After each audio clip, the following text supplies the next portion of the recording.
and I understand, but I think it's very important that this is going to finish at one moment or another. This is not the end of the world. France is one of the countries hit hardest by the recent upsurge. Health services were stretched to breaking point earlier this year, and it's feared they may be once again. I think we will be able to compare mid-October as mid-February or March. So the problem is that if the cases will increase as hard as the first time, our health system will not be able to manage it, and we will have probably the same catastrophe that we had the first time. The race continues to find a vaccine that will eventually eliminate COVID as a global threat. But the WHO warns that remains some way off, and it won't offer an overnight solution. It's not the vaccine. I hear the whole time the vaccine is going to be the end of the pandemic. Of course not. We don't even know if the vaccine is going to help to all population groups. Some signs we get now is that it will help for one group and not for the other. And then if you have to work with different vaccines, what a logistical nightmare. Countries are desperate to avoid national lockdowns, and some are ramping up contact tracing and other preventative measures. But if they fail to take effect, Europe may see a return to large-scale quarantines and a winter of discontent. Neil O'Reilly, Euronews. We're taking a break now, but when we come back, a late summer heatwave sweeps across parts of Europe. More on that in just a few moments. Get the latest news minute by minute on the coronavirus pandemic on Euronews.com and on our mobile apps.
Welcome back. Well, several European countries are experiencing unseasonably hot weather with temperatures soaring above 30 degrees.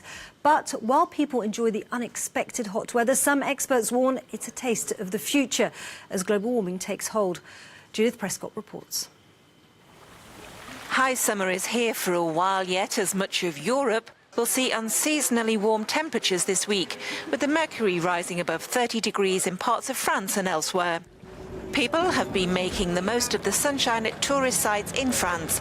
The French capital experienced exceptional heat through July and August.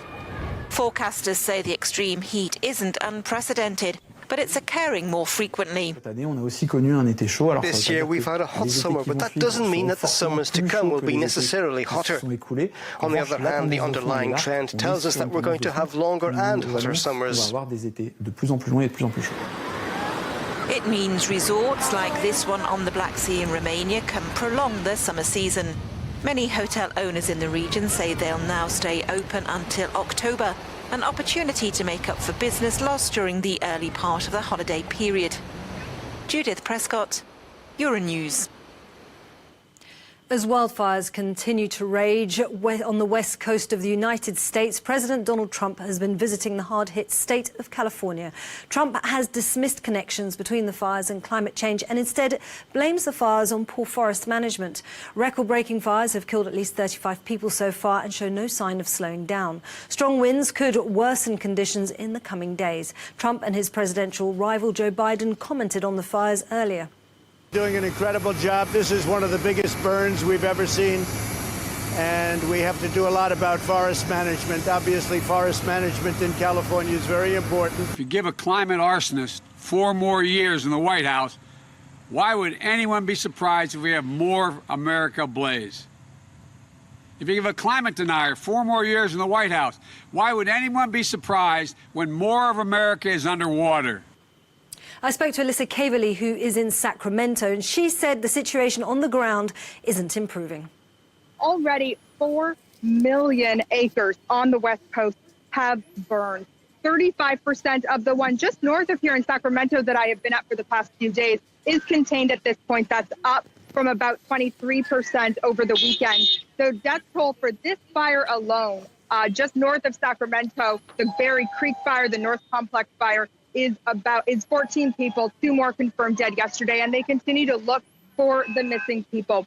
Now, the Berry Creek fire wiped out the entire town, and it is just one little part of this big North Complex fire. There are more than 100 wildfires raging right now on the West Coast. But the North Complex fire, is the one that is threatening the most lives here in California. There are still hundreds of people evacuated and hundreds of structures have been damaged. We spoke to somebody yesterday who lived in Paradise 2 years ago for the campfires, moved to Berry Creek just about a year ago after those campfires destroyed their home, and their home was again destroyed in the Berry Creek fire.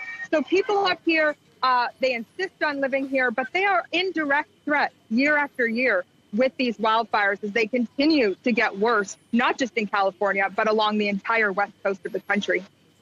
Absolutely tragic stories, Alyssa. And Trump is now in Sacramento, and I can see some supporters behind you. But how has he been received so far? Hundreds of his supporters have come out to support him. A little bit farther back, there are some Black Lives Matter protesters and Trump protesters in general. But for the most part, here in Sacramento, he is being received very well. A lot of the people that we spoke to, again, up north, they're in more rural counties. They are also big Trump supporters. They believe forest management. They are denying climate change as well. And so you have a lot of people that have chosen to live in these areas who are supporting Trump. Now, the issue is a little bit bigger than just climate change versus forest management, which has become very bipartisan here in the U.S.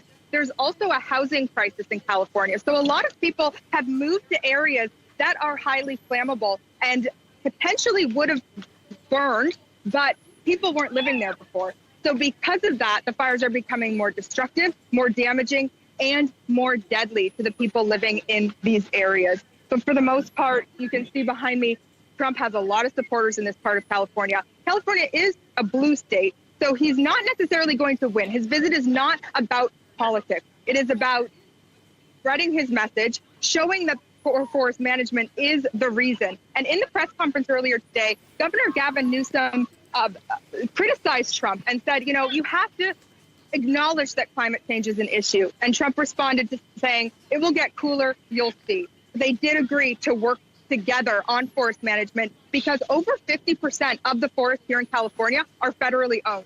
So there was a little bit of a coming together today here in Sacramento.